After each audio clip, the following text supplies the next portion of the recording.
ഇന്ന് നമ്മൾ ഉണ്ടാക്കാൻ പോകുന്നത് ഒരു ഓട്സിൻ്റെ പാൻകേക്കാണ്.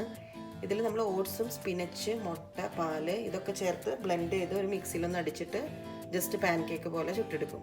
ഒരു 2 കപ്പ് ഓട്സ് പാനിലിട്ടിട്ട് പതുക്കെ ഒന്ന് ചൂടാക്കുന്നുണ്ട്. ജസ്റ്റ് ഒന്ന് ചൂടായാൽ മതി. അത് കഴിയുമ്പോൾ നമ്മളിത് മിക്സിയിലിട്ടിട്ടൊന്ന് പൊടിച്ചെടുക്കും.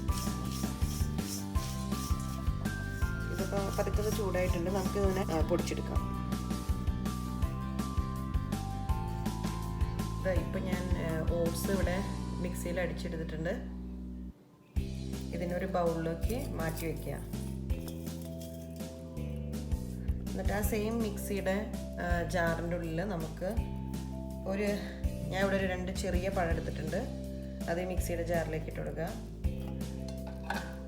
ഒരു 2 പിടി സ്പിനച്ച്. ഇതിൽ ഞാൻ പാലക്കിൻ്റെ സ്പിനച്ച് ലീവ്സ് ആണ് കേട്ടോ യൂസ് ചെയ്യുന്നത്. ഒരു മുട്ട. ഇതെല്ലാം കൂടെ എളുപ്പപ്പണിക്ക് നമ്മൾ മിക്സിയുടെ ജാറിലിട്ടിട്ട് ഒരു കറക്കൽ കറക്കും. അതുപോലെ കുറച്ച് പാല്, 1/2 കപ്പ്, 2 ടീസ്പൂൺ പഞ്ചസാര, പൊടിക്ക് ഉപ്പ്, ബേക്കിംഗ് പൗഡറും കൂടി ആഡ് ചെയ്യുന്നുണ്ട്.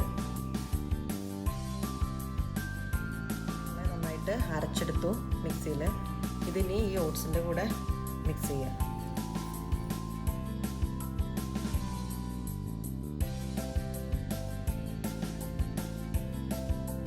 വെള്ളം കുറവാണെന്ന് തോന്നുകയാണെങ്കിൽ ഈ മിക്സിയിലേക്ക് ഒരല്പം കൂടെ വെള്ളം ഒഴിച്ചിട്ട് നമുക്ക് മിക്സിയിലുള്ളതും കൂടെ ഇതിനകത്തോട്ട് ഊറ്റി ഒഴിക്കാം. എനിക്ക് വെള്ളം കുറവാണെന്ന് തോന്നുന്നു, അതിന് കുറച്ചും കൂടി വെള്ളം ഇതിനകത്തോട്ട് ഇങ്ങനെ ആഡ് ചെയ്തു.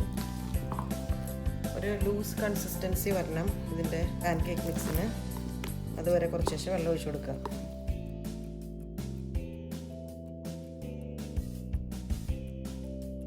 ഇപ്പം ഏകദേശം ഒരു ലൂസ് കൺസിസ്റ്റൻസി വന്നിട്ടുണ്ട്. നമ്മളെന്നിട്ട് ഈ മിക്സിനെ ഒരു 2 മിനിറ്റ് ഇങ്ങനെ വെച്ചേക്കാം. അപ്പോൾ കറക്റ്റായിട്ട് ആ ബേക്കിംഗ് പൗഡറിൻ്റെ ആക്ഷൻ വരും. എയർ ബബിൾസ് വന്നിട്ട് പാൻ കേക്ക് ആക്കി എടുക്കുമ്പോൾ അത് സോഫ്റ്റ് ആവാൻ വേണ്ടിയിട്ടും കൂടിയിട്ട്. ഇപ്പോൾ പാൻ ചൂടായിട്ടുണ്ട്. ഇതിനകത്തോട്ട് കുറച്ച് ബട്ടർ പരത്തി കൊടുക്കുക. ഒരു മീഡിയം ഫ്ലെയിമിൽ വെച്ചേക്കുക.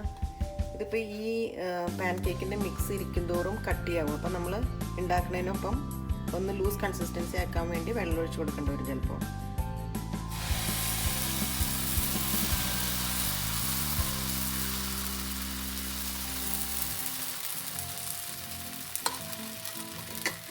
ഇത് അടച്ചു വെച്ചേക്കുക കുക്കാവാൻ വേണ്ടിയിട്ട്. ഇതിപ്പോൾ ഒരു സൈഡ് വെന്തിട്ടുണ്ടെന്ന് തോന്നുന്നു. നമുക്ക് മറിച്ചിടാം.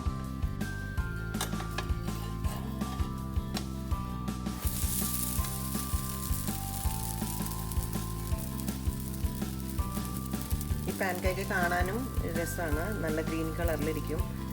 സൈഡും കൂടെ വെന്ത് കഴിയുമ്പോൾ നമുക്കിത് എടുത്ത് പ്ലേറ്റിലോട്ട് മാറ്റാം. മറിച്ചിട്ടതിന് ശേഷം അടച്ചു വെക്കണമെന്നില്ല. ഒരു 1-2 മിനിറ്റ് അങ്ങനെ തന്നെ കിടന്ന ആ സൈഡും വെന്ത് കിട്ടും.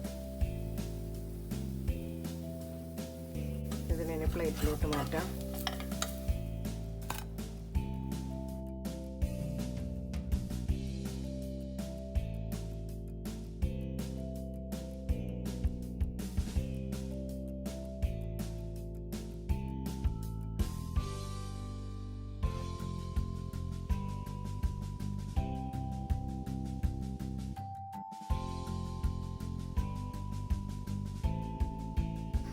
കണ്ട ഇത് എത്ര നന്നായിട്ടാണ് പാൻ കേക്കായിട്ട് വന്നിരിക്കുന്നതെന്ന്.